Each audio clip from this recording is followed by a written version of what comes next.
जय राधा माधव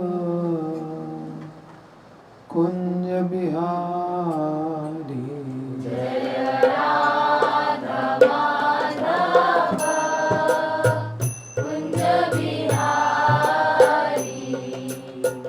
राधा माधव कुंज बिहारी।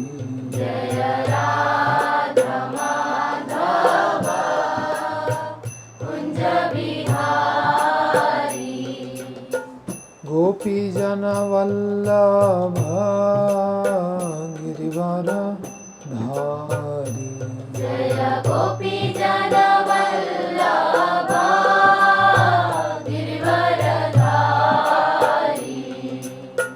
यशोदानंदन व्रज जन रंजन।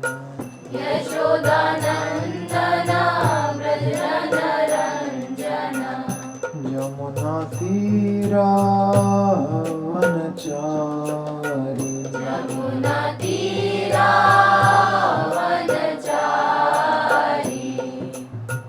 यमुना तीरा वनचारी।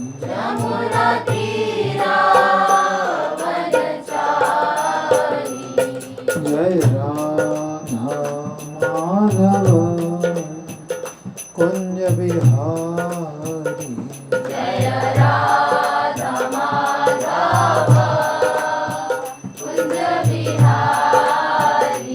हरे कृष्णा कृष्ण कृष्णा हरे हरे, हरे राम राम राम हरे हरे।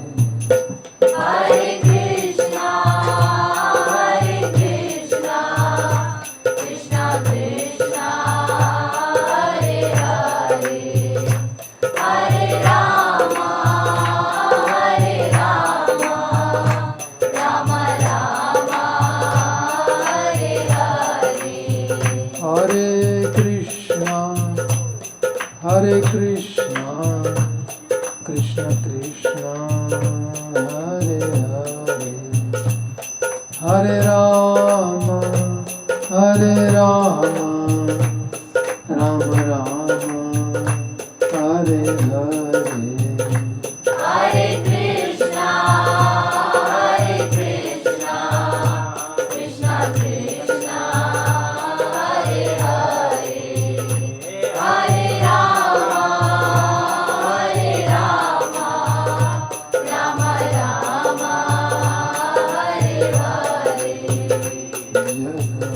राधा माधव कुंज बिहारी।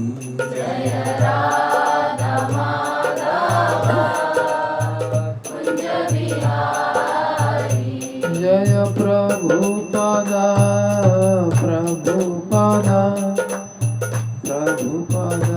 श्रील प्रभुपादा।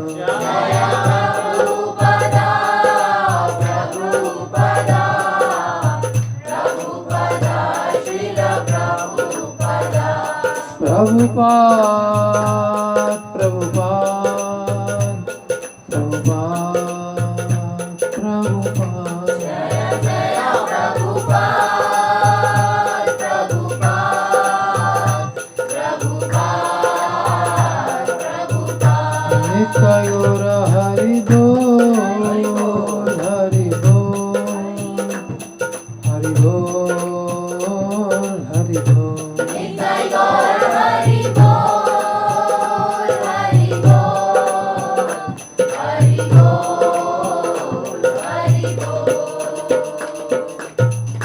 निताय गौर प्रेमानंद हरि हरि बोल। दशम स्कंद 21वां अध्याय श्लोक संख्या 16।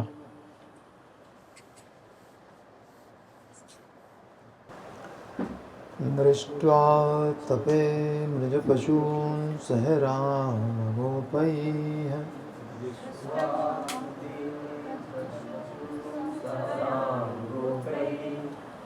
सञ्चारयन्तमनु वेणुम् उदीरयन्तम्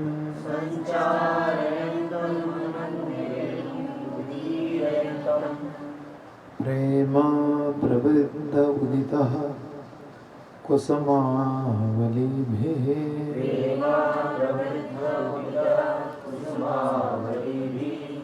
सख्युर्व्यधात् स्ववपुषात् अम्बुद आतपत्रम्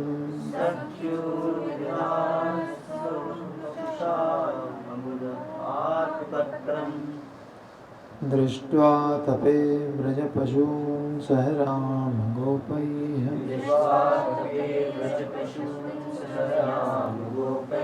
सञ्चारयन्तमनु वेणुमुदीरयन्तम्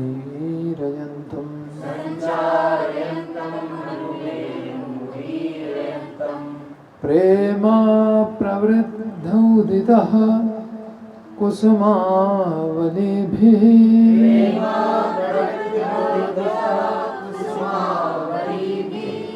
सख्युर्वधात् स्ववपुषात् अम्बुद आतपत्रम्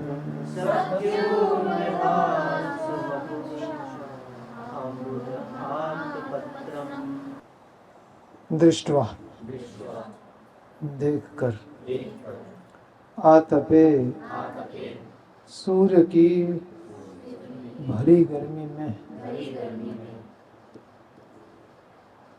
ब्रज पशून ब्रिज के पालतू पशु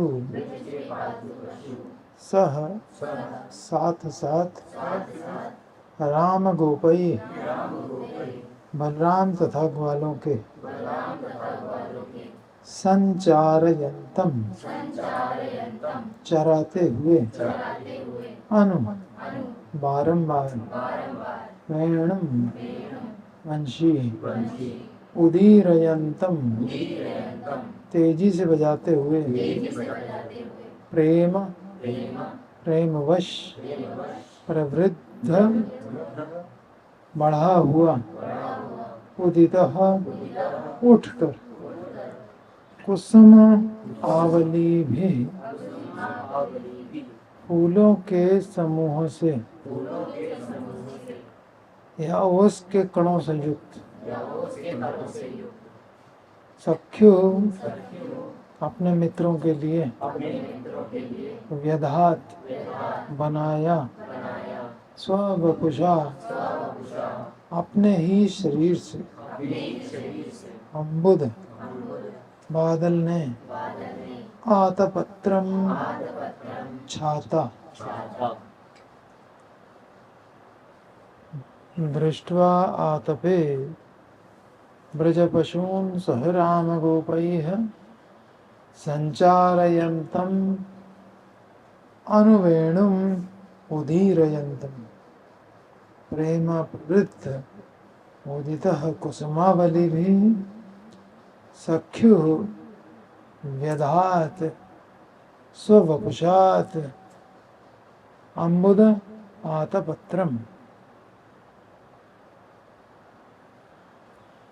भगवान कृष्ण बलराम तथा ग्वाल बालों के संग में ब्रिज में समस्त पशुओं को चराते हुए ग्रीष्म की कड़ी धूप में भी निरंतर अपनी बांसुरी बजाते रहते हैं। भगवान कृष्ण बलराम तथा ग्वाल बालों के भगवान कृष्ण ग्वाल बाल तथा ग्वाल बालों के संग में ब्रिज के समस्त पशुओं को चराते हुए ग्रीष्म की कड़ी धूप में भी निरंतर अपनी बांसुरी बजाते रहते हैं। कड़ी धूप हो तो भी बांसुरी बजाते हैं। गाय तो चरानी है साल भर, गर्मी हो सर्दी हो। वैसे अभी कौन सा मौसम चल रहा है यहाँ पे? शरद ऋतु चल रही। शरद बरसात के बाद आता है।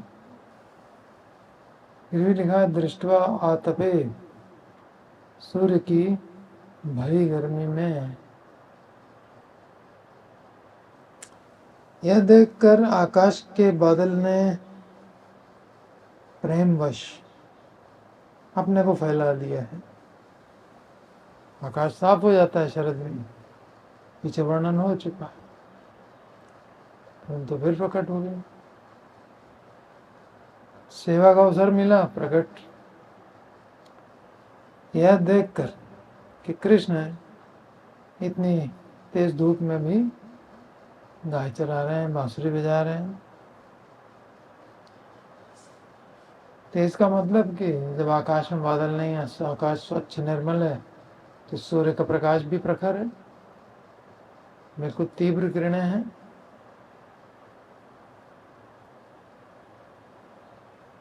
तो इसको जब बादल ने देखा, यह देखकर बादल, आकाश के बादल ने प्रेमवश अपने को फैला लिया, ऊंचे उठकर तथा फूल जैसी असंख्य जल की बूंदों से उसने अपने मित्र के लिए अपने ही शरीर से छाता बना लिया। बादल छा जाते हैं ना, छाता जैसा बन जाता है तो धूप नहीं आ पाती। तो बादल ने सोचा यही तो मौका है, सूर्य की तेज किरणें लग रही हैं कृष्ण को, तो आप सेवा का अवसर है। अपने आप को फैला लिया और हल्की हल्की ओस की बूंदों जैसी महीन महीन जल की बूंदें असंख्य वातावरण को एकदम शीतल बना। दृष्ट्वा आतपे ब्रज पशून सह राम गोपैः संचरयन्तम अनुवेणुमुदीरयन्तम। चरा भी रहे हैं ब्रज पशून और अनुवेणुम उदीरयन्तम, वेणुवादन भी चल रहा है। तो प्रेम प्रवृद्ध उदितः, और कुसुमावली भी। कुसुम क्या है? बादल के कुसुम क्या है? यही ओस के कारण, वर्षा के कारण। कुसुमावली भी प्रेम प्रवृद्ध उदितः कुसुमावली भी सख्युर्विधात। सख्यो माने अपने मित्र के लिए, विधात बनाया। क्या बनाया? आतपत्रम, बादल बना दिया। किसने? छाता बना दिया। किसने? अम्बुद, बादल ने। ठीक कृष्ण जहाँ खड़े थे, बांसुरी बजा रहे थे, उसी के ऊपर छाता बन के और छा गया, और हल्की हल्की फुहार। अब आनंद लो वेणु का। श्रील प्रभुपाद ने भगवान श्री कृष्ण में कहा है, लीला पुरुषोत्तम भगवान श्री कृष्ण नाम की जो पुस्तक है उसमें कहा है, कभी कभी शरद की झुलसती धूप असह्य हो जाती,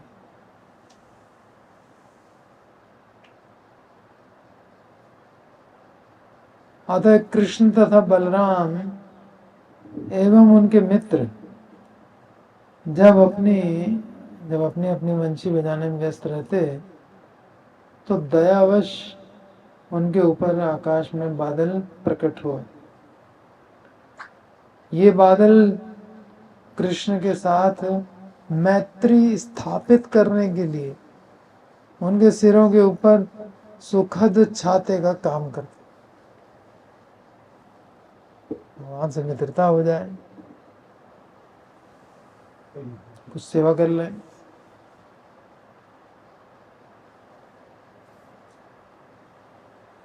दृष्ट्वा तपे ब्रजपशून् सह राम गोपैः संचारयन्तम् अनुवेणुमुदीरयन्तम् प्रेम प्रवृद्ध उदितः कुसुमावलिभिः सख्युर्विधात् स्ववपुषादम्बुदातपत्रम्।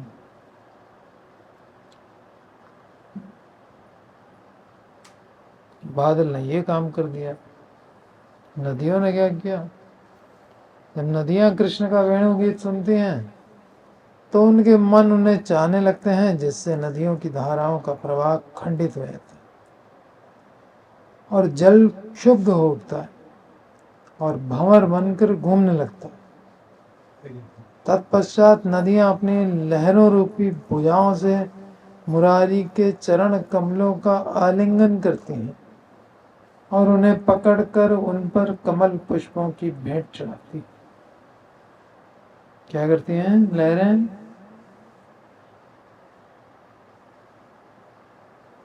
श्री कृष्ण के चरण कमलों का आलिंगन कर और थोड़ा धीरे बोलो।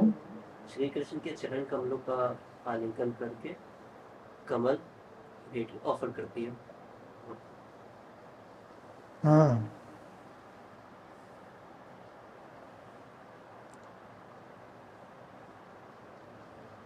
सब लोग सेवा में लगे।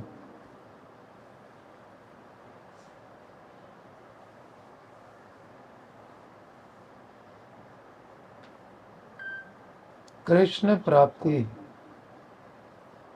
लक्ष्य है।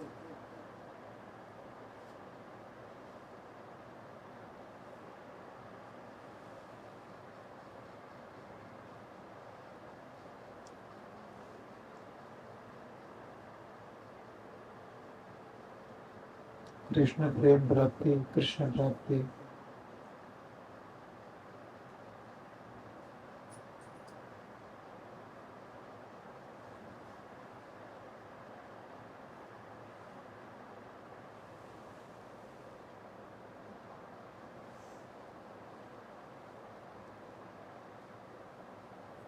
तो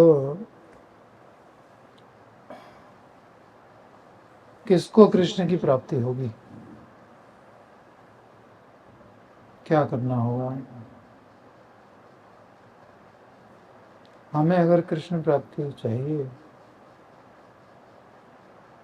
कृष्ण प्राप्ति हो जहाँ है थे, क्या करना पड़ेगा?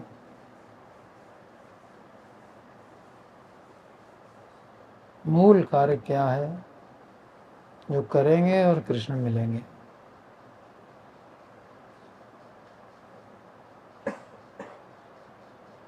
माता तेरा सोचा हूँ ऐसा बना है, ऐसे जिस दिन बन जाएंगे उस दिन कृष्ण प्राप्ति हो जाएगी। ठीक बात है। और हाँ, अनन्य भाव से चिंतन करेंगे। ठीक, और बताइए।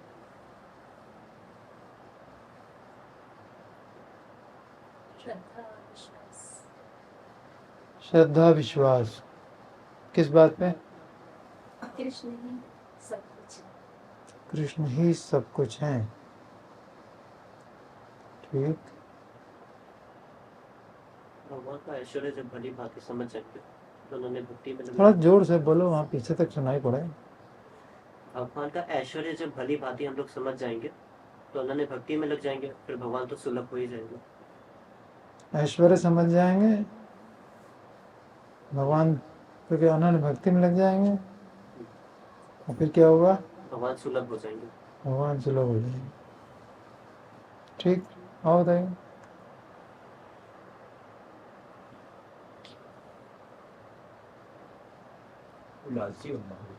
लालची बनना पड़ेगा। ठीक बात है, और बताइए।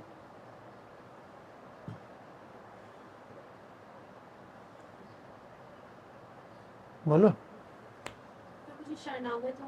सबको चाहिए ना कृष्ण, क्या करना पड़ेगा? इतने सालों में क्या सीख लिया? शरणागत, शरणागत हो गए, कृष्ण मिल जाएगा। ठीक बात है, और बताइए।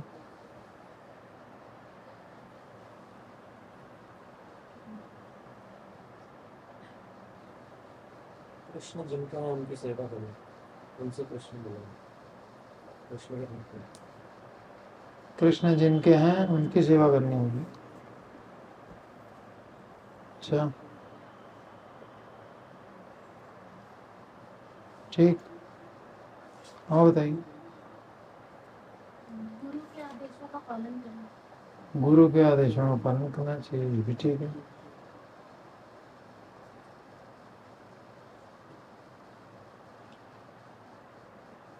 और बताइए, बताते रहिए, सब लोग बताइए कुछ ना कुछ।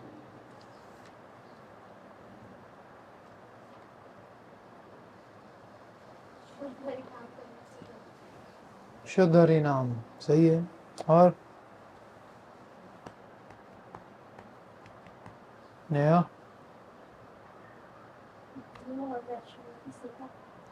गुरु वैष्णव सेवा। और बबीता, प्रभुपाद के शरणागत, ठीक। और माता जी,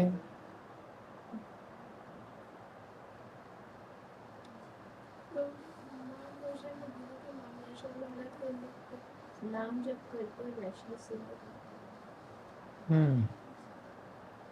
और माता जी, वैष्णव सेवा। प्रभु जी, शरणागत होना पड़ेगा। माता जी, कृष्ण प्राप्ति करना है ना, हाँ, तो उसके लिए क्या है, आपको क्या लगता है कि ये करेंगे तो हो जाएगा? कुछ भी नहीं पता है तो सिर्फ वैष्णव का संग करिए। हाँ अगर कुछ भी नहीं पता है तो हाँ, सिर्फ वैष्णवों का संग करिए। वैष्णव का संग करके, ठीक बात, ठीक। विशेष प्रभु, मनोभाव से भगवान की सेवा। मनोभाव से भगवान की सेवा, बहुत अच्छे। संजीव प्रभु, बताया लालच, लालच, कार मिलियन लौल्य मिलता है एकदम। जब तक लालच नहीं होगा तब तक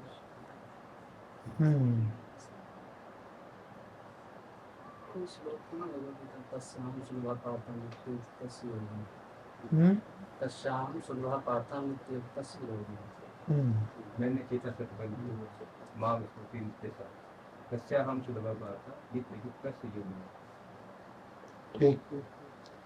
अनन्य चेता जो होगा उसके लिए मैं सुलभ हूँ, इसका मतलब हमें अनन्य चेता बनना होगा।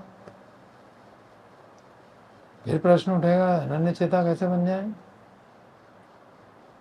अब तो अनन्य चेता बनना लक्ष्य हो गया है, लक्ष्य थोड़ा नीचे आया, अनन्य चेता कैसे बने?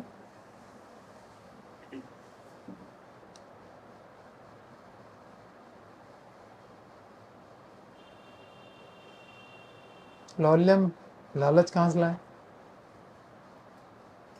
लालच को हरी कथा सुनने से, हरी कथा से, हरी कथा सुनने से, नाम जपने से, तब हृदय शुद्ध होगा, तब लालच उत्पन्न होगा, तब लालच। ठीक, कौन करेगा ऐसा? ऐसा कौन करेगा? खूब हरी कथा सुने, खूब हरी नाम करे, कौन करेगा? मन करेगा। कब कब करेगा? जब कृपा होगी। जब कृपा हो गया, बैठो कृपा का इंतजार करो।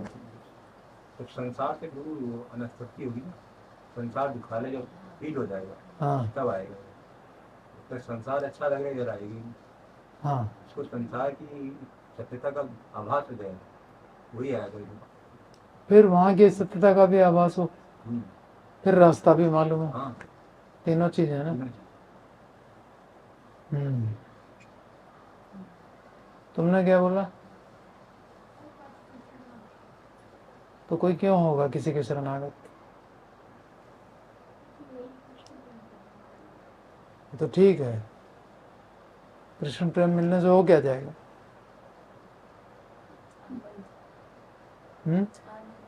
आनंद मिल जाएगा, कृष्ण से प्रेम हो जाएगा तो आनंद मिलेगा।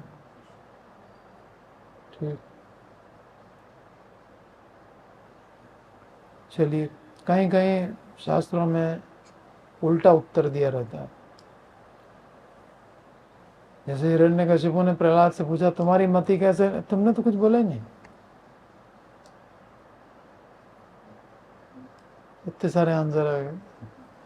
इन सबको मिलाओ, इसको इससे घुमा के फिर देखो क्या प्रोडक्ट निकलता है, कुछ तो निकलेगा। हाँ बोलो। चेतन दर्पण मार्जिन जब हो जाएगा चेतो दर्पण मार्जन जब हो जाएगा, तो कृष्ण मिल जाएंगे। मतलब फिर जितना हम कर सकते हैं हमने उतना कर लिया, फिर जब गुरु की कृपा होगी तो वो तुमको कृष्ण तक पहुंचा देगा। ठीक,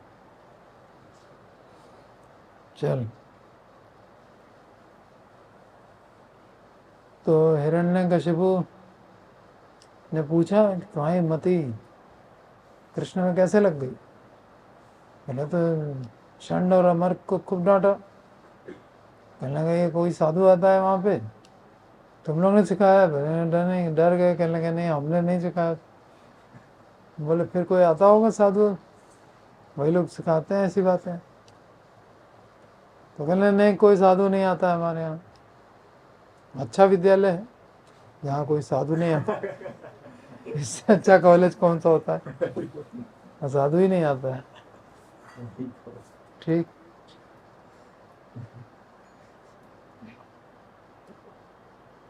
तो फिर कैसे लग गई, कहीं इसकी जन्मजात रति है।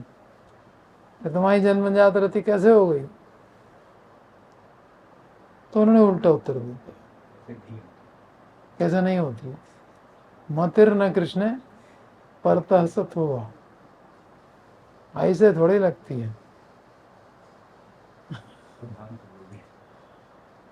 हाँ। महत्पाद रजोभिषेकम। तुमको डर लग रहा है कि साधु तो नहीं आता है, और ये लोग कह रहे हैं नहीं साधु ही नहीं आता है, क्या महत्पाद रजोभिषेकम करोगे, कभी नहीं लगेगी मत भगवान, यहाँ साधु ही नहीं प्रवेश करते।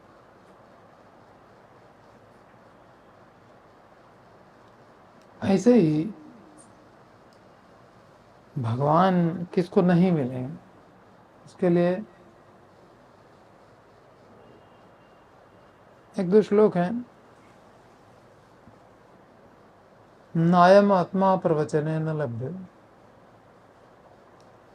प्रवचन सुनने से भगवान मिल जाएंगे, नहीं। न अयम आत्मा प्रवचनेन, प्रवचनेन माने प्रवचन से लभ्यो प्राप्त होता है। न अयम आत्मा, ये जो आत्मा है कृष्ण, प्रवचन से प्राप्त नहीं होता। और न मेधया, बहुत इंटेलिजेंट हो, मेधा से भी नहीं मिलता। चलो ये भी खंडन हो गया। फिर हमने खूब शास्त्र पढ़े हैं, तो कहते हैं न बहुना श्रुतेन, बहुत श्रुति शास्त्रों को पढ़ने से भी भगवान नहीं मिलते। और किससे नहीं मिलते कि नायम आत्मा बलहीन लभ्यते, जो बलहीन है उसको भी नहीं मिलते। कौन सा बल, आध्यात्मिक बल। जो आध्यात्मिक संकल्प नहीं कर सकता जीवन में, वे गुरु के पास जाते हैं, सबसे पहले क्या संकल्पित होता है कि हम 4 नियम पालन करेंगे, 16 माला का जप करेंगे। जो ये संकल्प ही नहीं कर सकता है, जो बाजार में ठेलों पे सजी हुई चीजों से आकर्षित हो जाता है और वहीं मुंह मारने लगता है, तो फिर वो क्या क्या करेगा, कुछ नहीं कर पाएगा।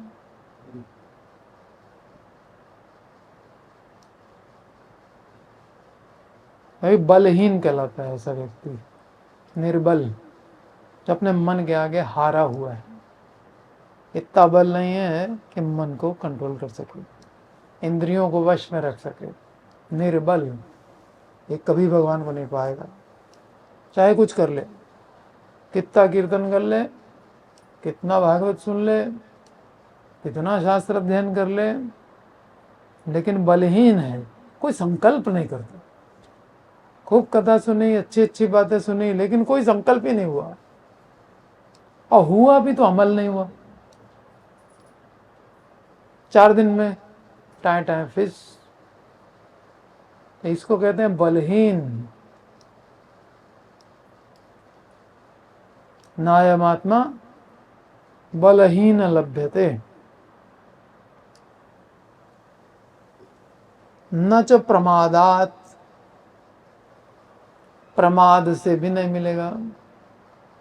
क्या होता है प्रमाद?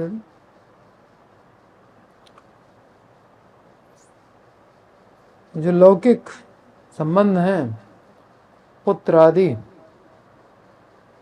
उसमें अत्यधिक आसक्ति के कारण लौकिक संबंधों में, लौकिक वस्तुओं में, इस दुनिया की चीजों में अत्यधिक आसक्ति, इसके बगैर काम नहीं चलेगा।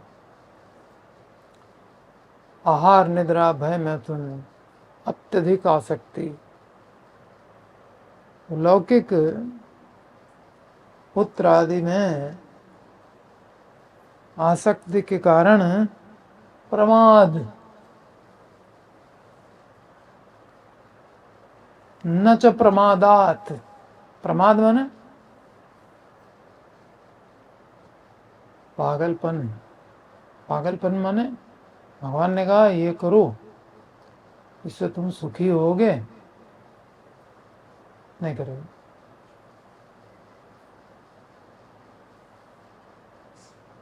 उसको नहीं करना। क्यों? लौकिक आकर्षण, संबंधों का, वस्तुओं का, उसके चक्कर में वो नहीं करेगा उन शरण। तो ऐसे प्रमादी लोग, प्रमादी माने जो अपनी ड्यूटी के प्रति सचेत नहीं रहते, इग्नोर कर देते, अपना कर्तव्य भूल बैठते। और कारण यही होता है, लौकिक सुख, लौकिक संबंध, लौकिक वस्तुएं, धन, दुकान, मकान आदि आदि। तो प्रमादी व्यक्ति को भगवान नहीं मिलेगा।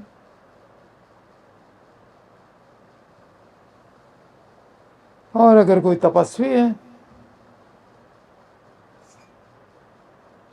तो कहते हैं तपसो वाप्य लिंगात। लिंगात माने संन्यास। तो कोई व्यक्ति तपस्या तो कर रहा है लेकिन वैराग्य धारण नहीं है। तपस्या जैसे हिरण्यकशिपु कर रहा है, उसको कुछ चाहिए, वरदान चाहिए, वैराग्य नहीं चाहिए।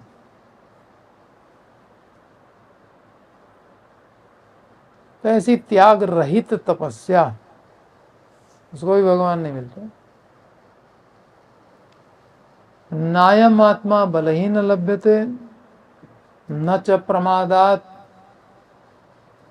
न तपसो वाप्य लिंगात नायमात्मा प्रवचने न लभ्यो नायमात्मा मेधया लभ्यो न अयमात्मा बहुना श्रुते न लभ्यो। तो फिर कैसे मिलता है? जो केवल भगवान को चुन लेता, अब तो मेरे जीवन का लक्ष्य केवल भगवान है बस।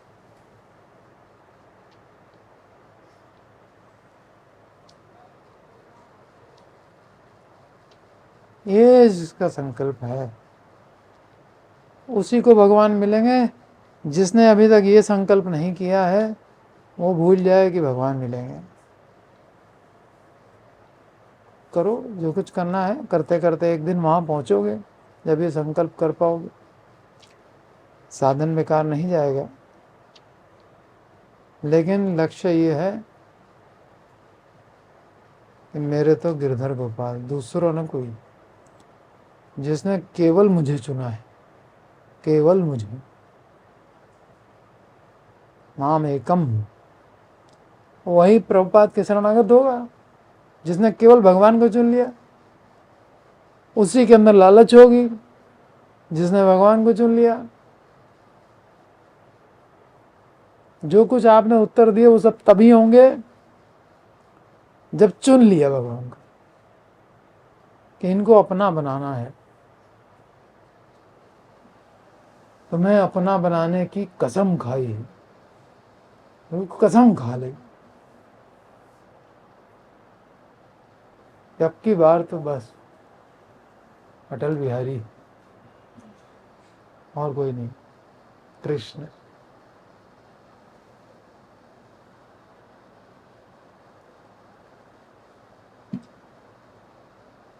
यमे वैसे वृणुते तेन लभ्य, साफ साफ एकदम बोल दिया, इसको नहीं मिलेगा, इसको नहीं मिलेगा, इसको नहीं मिलेगा, इसको नहीं मिलेगा, इसको नहीं मिलेगा। किसको मिलेगा? जिसने मुझे टारगेट बना लिया उसको मिलेगा, उसको हम मिलेंगे।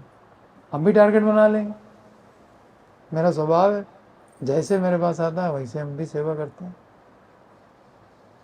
लेकिन उसको प्रमाद लगा पड़ा है, फैमिली अटैचमेंट, ये वो, लज्जा भय, बैठे रहो। अभी हम लोग देख रहे हैं गोपियों के जीवन में कि वो कह रही है हमारे काम को हटा दो। पिछले श्लोक की बात है, क्या काम है आपका भाई? प्रेम प्रेम भरा पड़ा है, बता रही काम, लज्जा यह काम, कुल की मर्यादा ये है उनका काम, पतिव्रत धर्म ये है उनका काम। ये सब निभाने के चक्कर में आपके पास हम स्वच्छंद होकर के जब हम चाहें आ जाएं, नहीं हो पाता। अभी एक ये कंडीशन है, लेकिन आगे रासलीला होगी, सब छोड़ के आएंगी। आज प्रेजेंट कंडीशन हमारी भी यही है। और हमें बस ये चीज बारीकी से देखनी है कि आज जिस कंडीशन में गोपियां हैं जो कह रही हैं कि लज्जा, कुल की मर्यादा और ये और वो, ये बाधाएं बन रहे हैं मेरे आपसे मिलने में, तो ये बाधाएं कैसे हट गई कि रासलीला में बांसुरी बजता ही सब की सब चल दी और किसी की परवाह नहीं, सब चीज गई ना इसका मतलब। तो इस बीच में क्या हुआ? ठीक, अब वेणुगीत थोड़े दिन में समाप्त होगा, इसके बाद अब बिल्कुल बारीक निगाह से देखना होगा कि गोपियों के जीवन में क्या क्या घटित हो रहा है, जो इनकी लज्जा, जो इनका पतिव्रत, जिसके आगे कुछ भी नहीं है ना। ये देखिए किस तरीके की प्रीचिंग है, अनेक अध्यायों में सिर्फ एक चीज की प्रीचिंग है कि ये सारी समस्याएं कैसे हटती हैं। रास पंचाध्यायी तक ये सब चलेगा।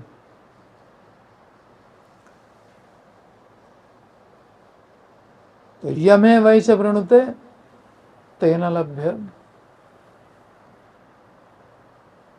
ठीक है। जब चुनोगे कृष्ण को तो सब कुछ करोगे, सब कुछ करोगे।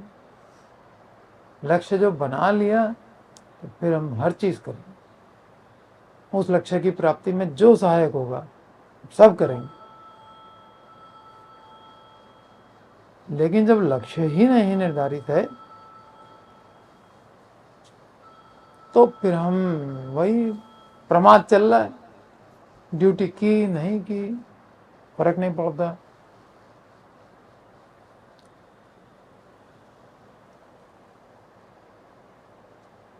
तस्यैष आत्मा विवृणुते तनु स्वाम, उसके सामने कृष्ण अपने तनु को प्रकट कर देते, जो उनको चुन लेता। वृणुते माने चुनना। मामेव, मुझे ही जो चुनता है, ममैवे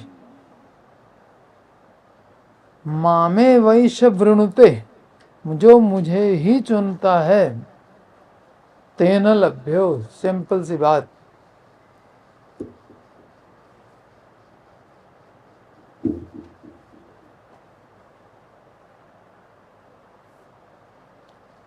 तो ये प्रमाद, ये संकल्प करने की बलहीनता,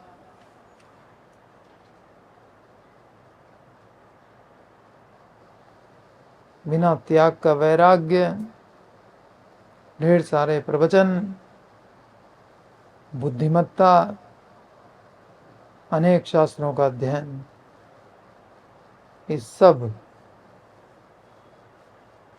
तभी काम आएगा जब हमने चुना है,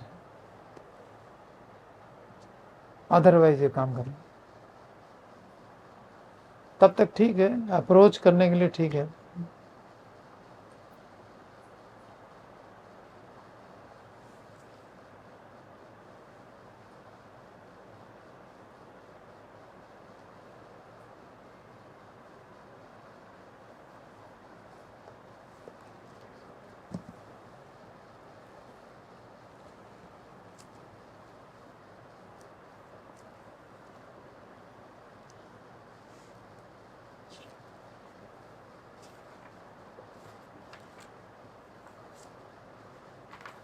दृष्ट्वा तपे ब्रजपशून् सह रामगोपैः सञ्चारयन्तम् अनुवेणुमुदीरयन्तम् प्रेम प्रवृद्ध उदितः कुसुमावलीभिः सख्युर्व्यधात् स्ववपुषा अम्बुद आतपत्रम।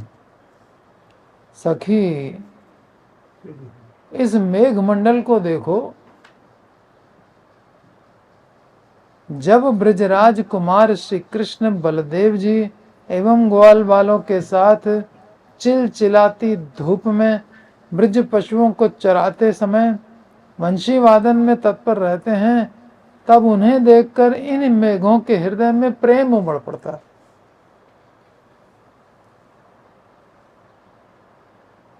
बांसुरी बजाते हुए धूप में देखा, प्रेम उमड़ गया। किसका? बादलों का। और ये आकाश में उदित होकर उनके ऊपर मंडराने लग गए। इतना ही नहीं, उनके ऊपर पुष्प समूह तुल्य नन्ही नन्ही फुहारें बरसाते हैं तथा अपने सखा घनश्याम पर छाया करने के लिए ये श्याम रंग के मेघ अपने शरीर को ही छाता बनाकर तान देते हैं। अपने ही शरीर का छाता बना के तान दिया। कितनी सेवा करते हैं। शरीर ही पूरा लगा दिया सेवा में। गोपियां कहने लगी, हाय हाय, जो सख्य भाव से युक्त हैं वे भी अपने को कृतार्थ कर रहे हैं।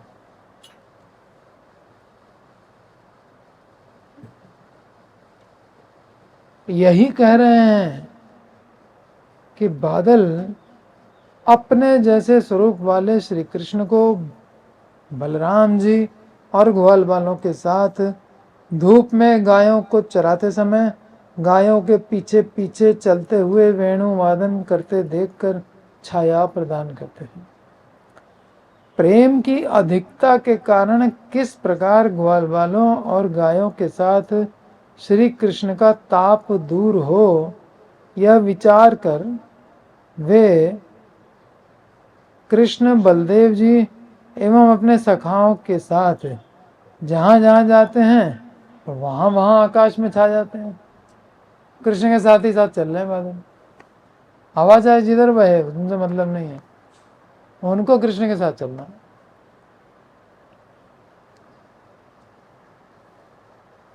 जब नदी अपनी धारा बदल सकती है तो बादल हवा के प्रभाव से चलता है, वो हवा का प्रभाव गया, अपनी मर्जी से चले।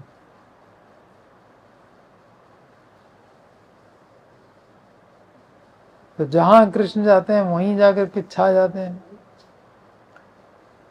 कुसुमावली भी, यानी मेघ पुष्प, बादलों के फूल, या उसको घन रस भी कहते हैं। घन माने मेघ, उसका जो रस है, फुहार, तो इसका अर्थ है जल, अर्थात कुसुम समूह तुल्य, मतलब वो जल कण जो है पुष्प की तरह लग रहे हैं, सॉफ्ट, बहुत तेजी से नहीं, खूब तेज जब धारा गिरती है तो चुभती हैं बूंदें शरीर में, चुभने वाली नहीं है, फुहार है हल्की हल्की। अर्थात कुसुम समूह तुल्य जल कणों के सहित अपने शरीर के द्वारा सखा स्वरूप श्री कृष्ण पर छत्र की छाया करते हैं।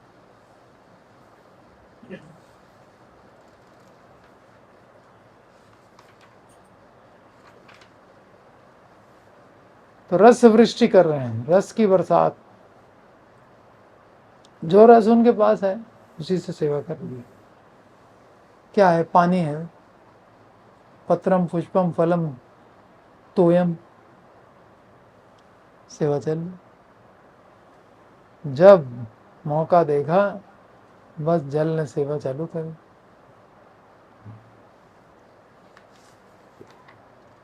तो यहाँ रस वृष्टि के द्वारा संताप हारित्व, संताप का हरण कर, जो सूर्य की तेज धूप थी अब लगनी बंद हुई।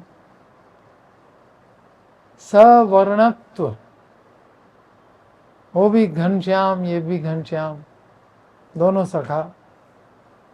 बादल से तुलना की जाती है भगवान के बप्पू की। संताप हारित्व, सवर्णत्व, एवं अपने विद्युत और गर्जन के साथ में, और विद्युत जैसा क्या है? कृष्ण का पीताम्बर, ये भी बादल के पास विद्युत भी होती है, तो पीत वस्त्र कृष्ण के पास है, और इनके पास गर्जन होता है तो उनके पास वेणु है। वेणुनाद की समता देखकर बादल उन्हें अपना सखा मानकर उन पर तुषार वर्षी छत्र की रचना करते हैं। भाई दोस्ती के लिए बराबरी कुछ तो चाहिए। तो किस किस चीज में बराबरी है कृष्ण की और बादल की? कलर हो गया, विद्युत, विद्युत, और गर्जना, गर्जना, और दोनों ही संताप। हाँ, और संताप हरण। संताप कृष्ण भी हरण करते हैं और संताप बादल भी हरण करता है। गर्मी के बाद जब बादल प्रकट होते हैं तो व्यक्ति को कितना अच्छा लगने लगता है, मोर नाचने लगता है। तो ये चार गुणों में एक जैसे।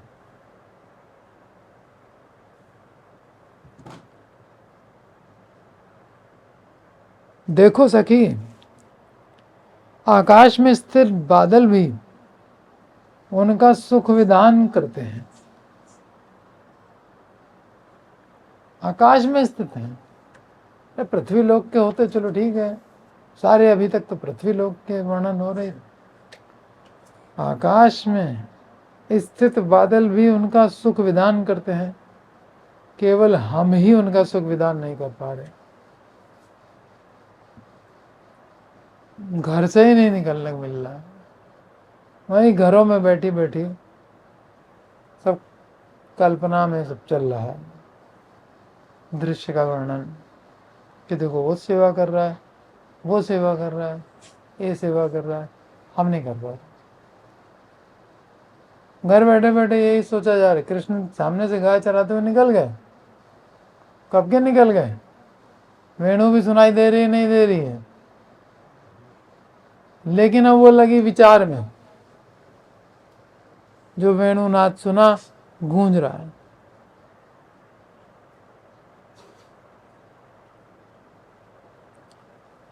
श्री कृष्ण अनुरागिणी है ना, कृष्ण के अलावा कुछ सोचना उनके बस की बात नहीं है।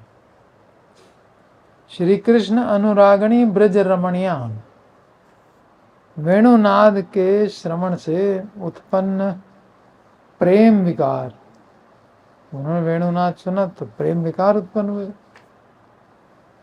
और प्रेम विकार से व्याकुल हो गई और व्याकुल होकर वेणुनाद के विषय में वर्णन करती हुई कितनी सारी बातें कर रही हैं।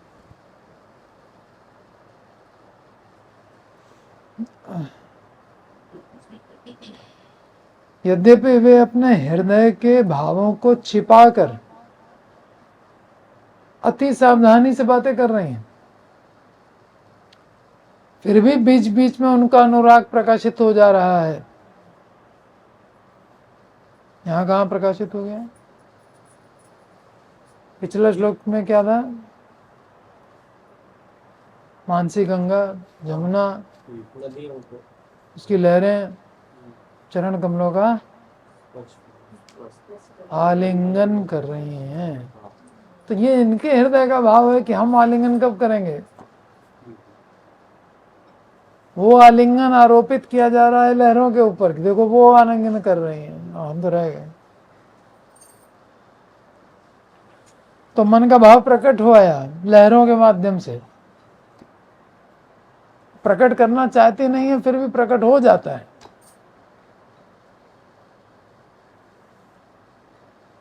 अति सावधानी से बातें कर रही है। इतने बड़े महाभागवत दादी लगती हैं बड़े बड़े महात्माओं की, और अत्यंत सावधानी से बातें कर रही हैं कि मेरा भाव प्रकट ना हो, फिर भी भाव प्रकट हो जाए। क्योंकि भाव दशा में नियंत्रण नहीं है, वाणी पर हो जा रहा है।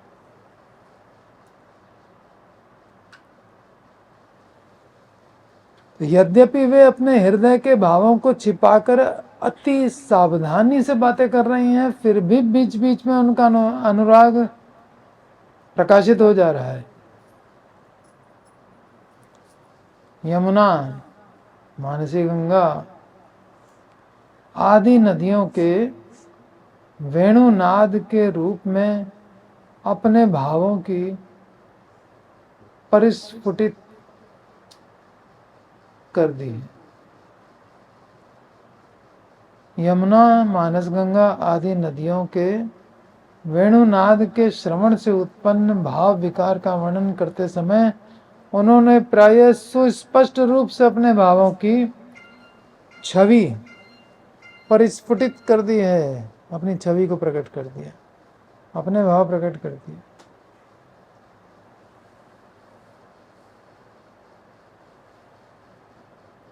उसके पश्चात लज्जित हो गई, मेरा भाव प्रकट हो गया। भाव प्रकट होने से लज्जा आ गई। एक और विशेष गुण है, पहले तो भाव आए तो उसके बाद उसको छिपाए, भरसक प्रयत्न करने पर भी फिर नेक्स्ट स्टेज है कि न छिप ना पाए, और फिर छिप ना पाए तो लज्जा आए।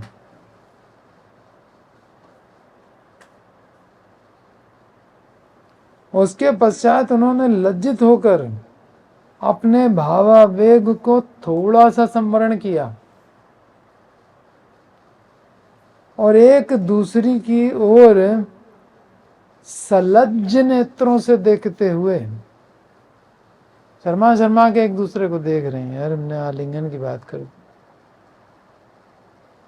और पूर्व भाव को आवृत करने के लिए, कि वो जो बता दिया था उसको ढकने के लिए कहने लगी, सखी जमुना, मानस गंगा आदि नदियों में श्री कृष्ण विविध प्रकार की जल क्रीड़ा आदि करते हैं, अतएव वे पहले से ही श्री कृष्ण के संबंध से कृतार्थ हो चुकी हैं। ऐसा थोड़ी जमुना पहली बार स्पर्श कर रही, रोज ही कृष्ण जो है वहां नहाया करते हैं जाके, कौन नई बात है। तमाम मानसिक गंगा में लीलाएं हुई हैं, तो कृतार्थ हो चुके हैं कृष्ण संबंध से। इसलिए उनके वेणुनाद के श्रवण से उनमें जो भाव विकार उत्पन्न होते हैं, उपस्थित होते हैं, उसमें विस्मित होने का कोई कारण ही नहीं दिखाई देता। भाई जिनको रोज ही संपर्क मिल रहा है तो आज फिर आलिंगन के लिए दौड़ पड़ी, तो इसमें कौन से आश्चर्य की बात है। किंतु गगन संचारी मेघमाला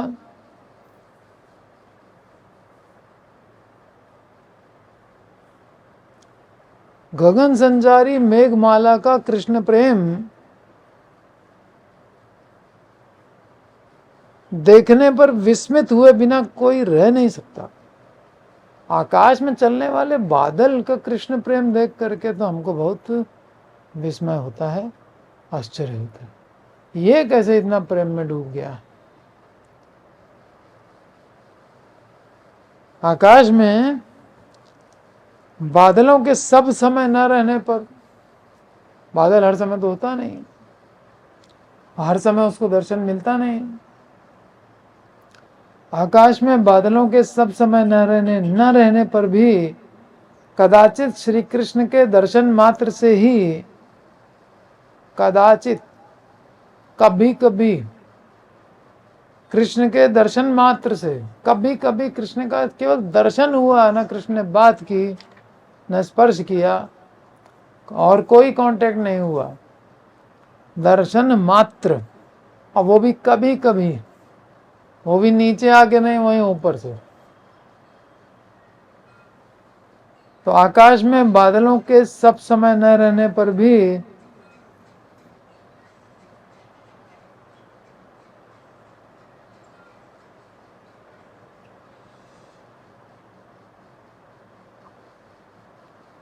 आकाश में बादलों के सब समय न रहने पर भी कदाचित श्री कृष्ण के दर्शन मात्र से ही वे श्री कृष्ण को जिस प्रकार प्रेम करते हैं, वैसे हम सर्वदा ब्रिज में वास करके भी नहीं कर सकते हैं।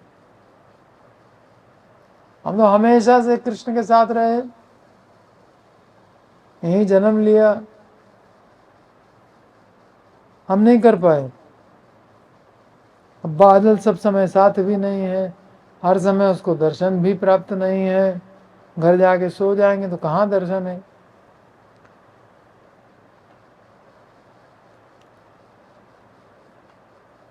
केवल दर्शन करके इतना प्रेम डेवलप कर लिया कि अपनी बॉडी को ही पूरा सर्विस में लगा दिया। शरीर ही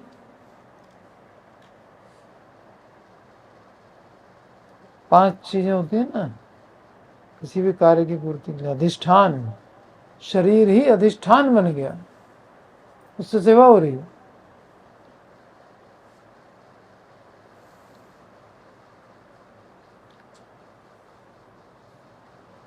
अधिष्ठान माने वो सामग्री जिससे कोई कार्य पूरा किया जाता है, सामग्री बन के रह गया शरीर।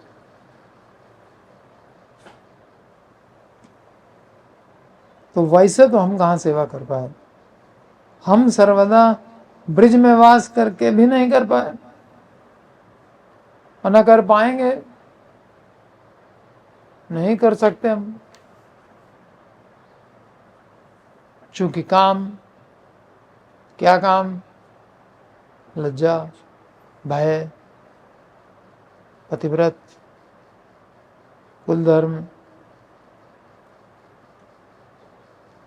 श्री कृष्ण के अंग का वर्ण, पीत वसन एवं वेणुनाद, वेणुनाद के साथ अपना वर्ण, विद्युत और गर्जन का कुछ सादृश्य देख करके, तालमेल देख करके मेघ समुदाय गोकुलानंद को सख्य भाव से प्रेम करता है, सख्य भाव से प्रेम करता। बादल कृष्ण के साथ सख्य भाव से प्रेम करता। पीछे बताया था कि जैसा जिसका भाव होता है उसी भाव में सबको देखता है। तो अभी ये तो सख्य भाव में देखने लगे, उनको तो माधुर्य में देखना चाहिए सबको, नहीं, उसमें सब आता है, माधुर्य में तो सब इंक्लूडेड है। वात्सल्य भी है, दास्य भी है, सख्य भी है। तो ये सख्य भाव से प्रेम करता है।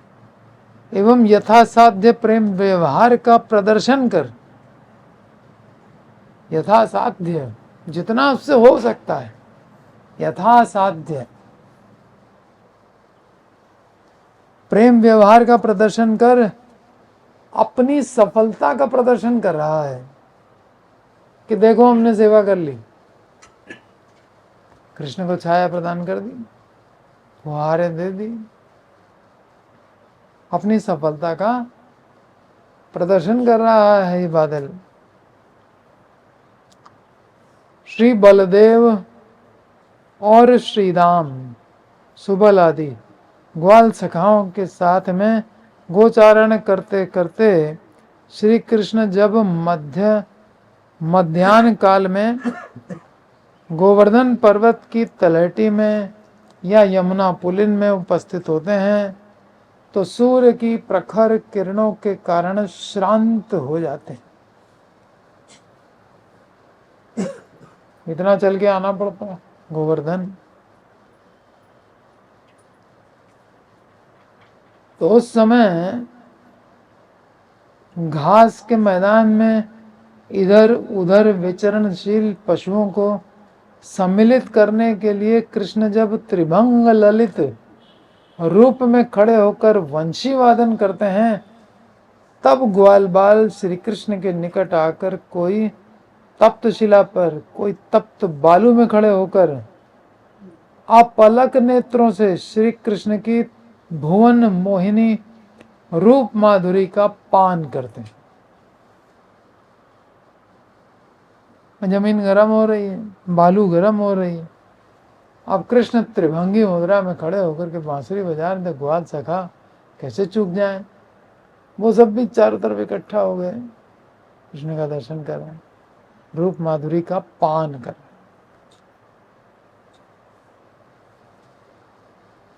श्री कृष्ण और अपलक, और ये ताप क्यों नहीं लग रहा है उनको चरणों में?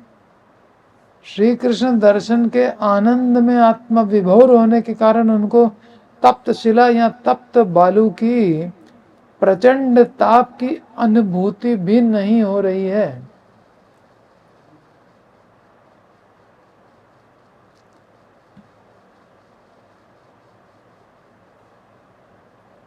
गोवर्धन की तलहटी में तप्त शिलाओं और यमुना पुलिन में तप्त बालुका के अतिरिक्त खड़े होने का कोई स्थान नहीं है।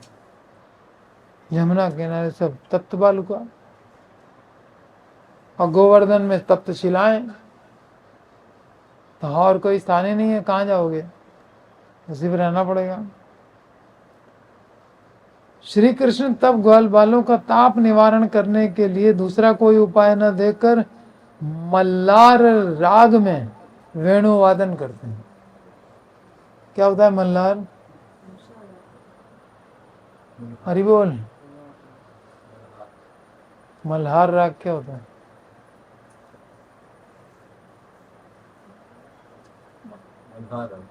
हाँ, वर्षा कराने के लिए। हाँ, मल्हार। तो ताप निवारण करने के लिए कृष्ण मल्हार राग में वेणु वादन। दूसरा कोई उपाय जब नहीं दिखता तो यही करने लगते, उससे बादल आकृष्ट हो जाते हैं और गगन में संचारित होकर रिमझिम जल की बूंदों का वर्षण करने लगते हैं। और किसी को पता चल रहा है कृष्ण सेवा कर रहे हैं, ऐसे चुप चुप के कृष्ण सेवा करते हैं।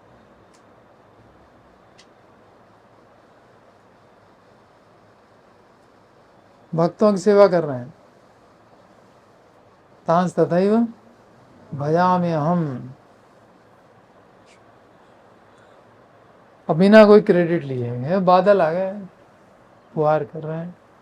हमने क्या किया? हम तो खाली पशुओं को इकट्ठा करने के लिए वेणु बजा रहे थे।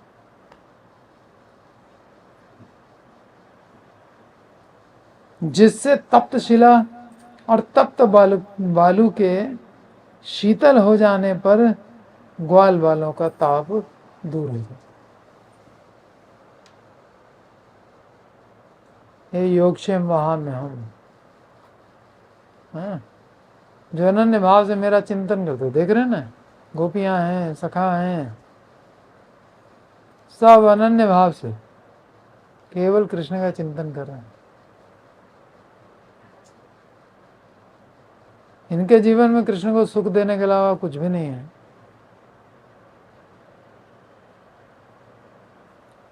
श्री कृष्ण के वेणु वादन के साथ ही, श्री कृष्ण के वेणु वादन के साथ ही साथ गगन में जिस प्रकार मेघों का संचार होता है, उसे देखने से ऐसा प्रतीत होता है मानो श्री कृष्ण का वेणुनाद सुनकर मेघ यह समझते हैं कि हमारे सखा गोविंद हमें बुला रहे हैं, सखा बुला रहे हैं।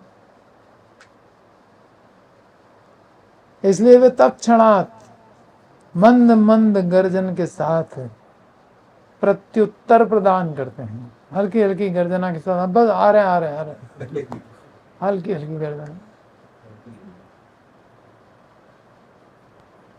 एवं गगन में संचारित होकर विद्युत रूपी नेत्रों का विकास कर श्री कृष्ण की ओर दृष्टिपात करते हैं।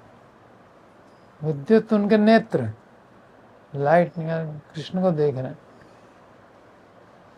बादल छाने से थोड़ा अंधेरा हो गया, थोड़ा क्लियर नहीं दिख रहा, तो विद्युत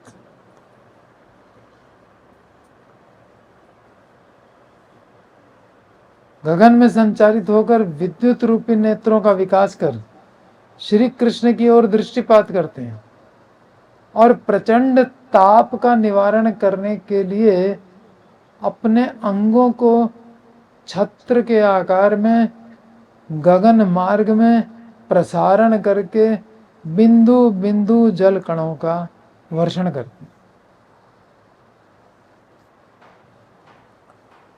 मेघों से होने वाले बिंदु बिंदु जल वर्षण को देखने से ऐसा प्रतीत होता है मानो वे मेघ का कोई छाता हो तथा उससे निकलने वाली छोटी छोटी जल की बूंदें उस छाते में झूलने वाली मोतियों की मालाएं हों।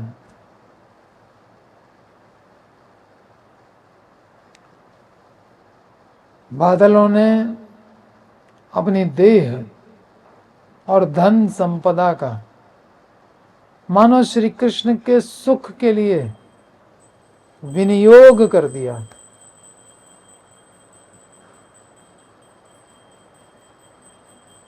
धन संपदा का क्या थी? धन संपदा जल, और अपनी देह। अब सारा जल बरस जाएगा तो देह बचेगा क्या? बादल भी खत्म, बादल तो इसी जल के कणों से बना है।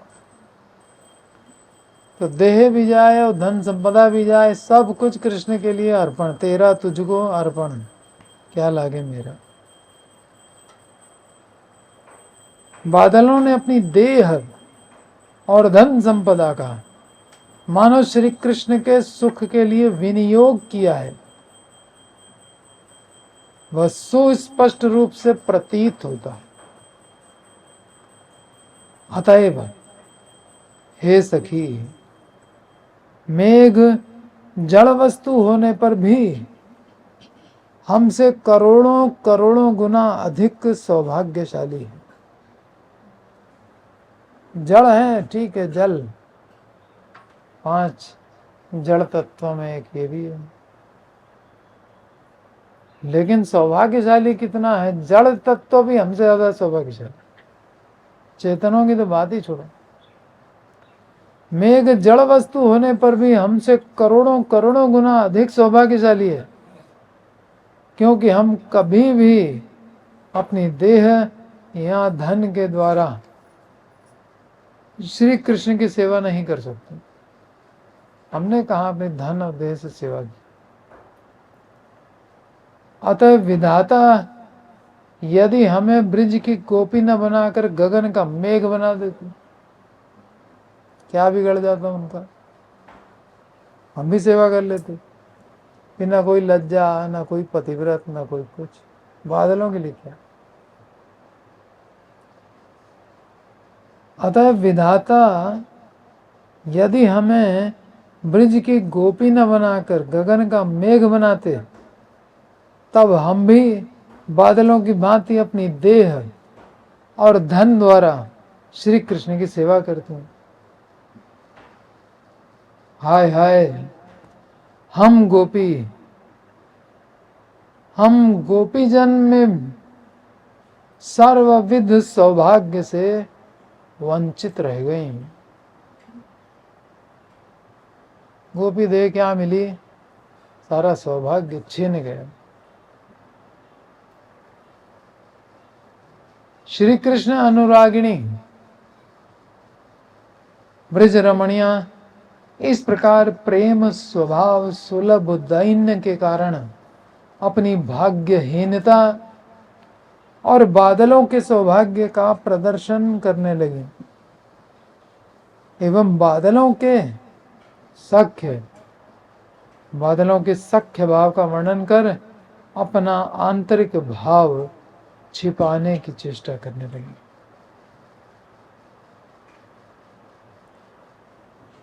हम भी ऐसे करना चाहते हैं, अपनी देह समर्पण कर देना चाहते हैं कृष्ण को।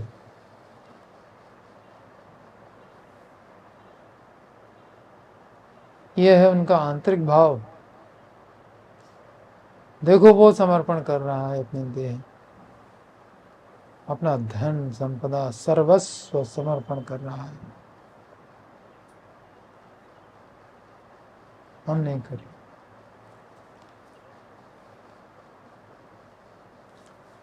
उनका कहना यह है कि गोप रमणी होने के कारण केवल मात्र हम ही परम मोहन श्याम सुंदर से प्रेम करते हैं, ऐसा नहीं है कि हम यहाँ गोपी बन के पैदा हुई, ये गोप है तो हम ही खाली प्रेम करेंगे, ऐसा नहीं है। हमारे श्री कृष्ण को जो कोई भी देखता है या उनका वेणुनाद सुनता है, वही भावावेश में आत्मविभोर हो जाता है।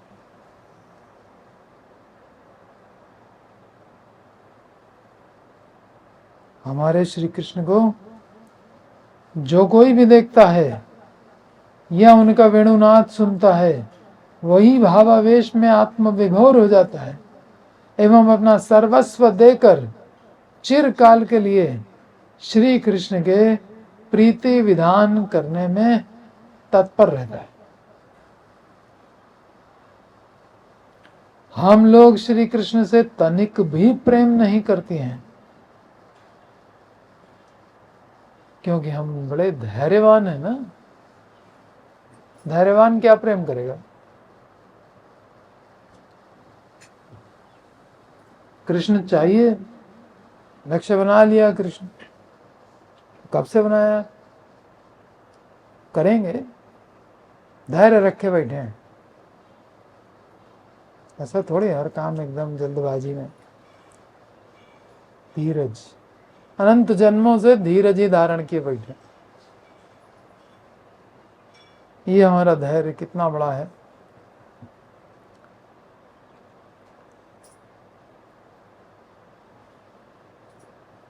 हम श्री कृष्ण से तनिक भी प्रेम नहीं करती, क्योंकि हम धैर्य, लज्जा, कुल, शील, मान, भय आदि बंधन में आबद्ध होने के कारण कभी भी किसी प्रकार से कृष्ण की सेवा नहीं कर पाती।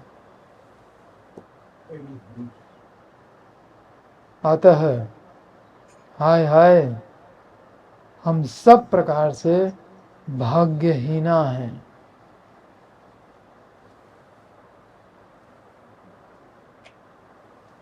ये है गोपियों का भाव। हम क्या हैं? भाग्यहीना, कुछ सेवा नहीं कर पाए।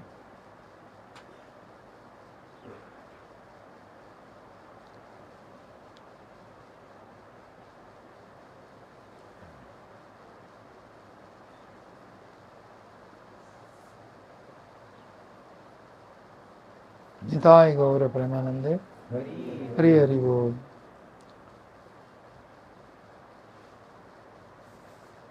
तो लक्ष्य निर्धारण बहुत जरूरी है।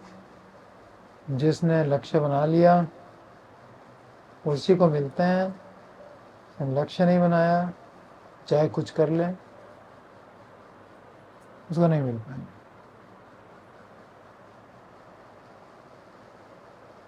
कृष्ण को पाना है, इसी जन्म में पाना है। जीवन कितना लंबा है मालूम ही नहीं है। कितना प्रयास फिर करना चाहिए जब मालूम ही नहीं है कितना जीवन है। फिर तो आज ही का दिन है जो कुछ है, आज और अभी जो कुछ करना है अभी करना है। तो पल का भरोसा नहीं है। कमल दल दल जीवन टलमल, खाली गाने के लिए थोड़ी आचार्य ने दे दिया है कि लोग गाओ बैठ के आंखें बंद करके। समझो कि जीवन जो है टलमल है, किसी समय टल फिर हाथ बैठ के मल। और मिलेगा। नहीं अगले जन्म में फिर हम भी तो मलेंगे बैठ के, यही करते रहेंगे, यहीं घूम के आएंगे। घूमने का बहुत शौक है। तो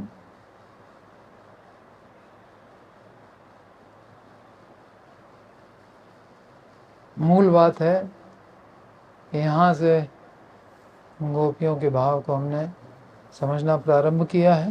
ये तो बिगिनिंग है, वो कुछ भी नहीं है। तो आगे देखिए क्या होता है। और यहाँ से लेकर के और रास लीला तक, उसके बाद तो फिर बाहर की लीला चालू हो जाएंगी, मथुरा और ये द्वारिका है ना। रास लीला पे आकर के एंड है ब्रिज का, ब्रिज लीला का। तो कहाँ चली गई लज्जा, कहाँ चला गया धैर्य, और क्यों चला गया, कैसे चला गया। अब इस चीज को जूम करने की जरूरत है। एक एक श्लोक में, एक एक वर्ड में, एक एक तात्पर्य में, एक एक सेंटेंस में अत्यंत सावधान होकर के श्रवण करना, समझने की कोशिश करना, 50 बार बैठ के पढ़ना। इसमें जब तक दिल नहीं लगाएंगे तब तक काम बनेगा नहीं। यमे वैश वृणुते तेन लभ्य तस्यैष आत्मा विवृणुते तनुम स्वाम। उसके सामने भगवान प्रकट कर देंगे अपने आप।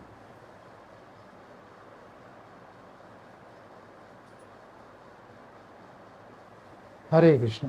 हरि चलिए अब संकीर्तन करिए और हो सके तो इस जीवन में संकल्प कर लीजिए। बाकी जोर जबरदस्ती तो भगवान नहीं करते, कौन कर सकता है, कोई नहीं कर सकता। जीवन अपना है, हम चाहे उसको बर्बाद करें चाहे आबाद करें, हम अटैचमेंट बनाए रखें या केवल कृष्ण में अटैचमेंट रखें, हमारी चॉइस पे। उसमें कोई हस्तक्षेप नहीं करेगा, न भगवान न गुरु।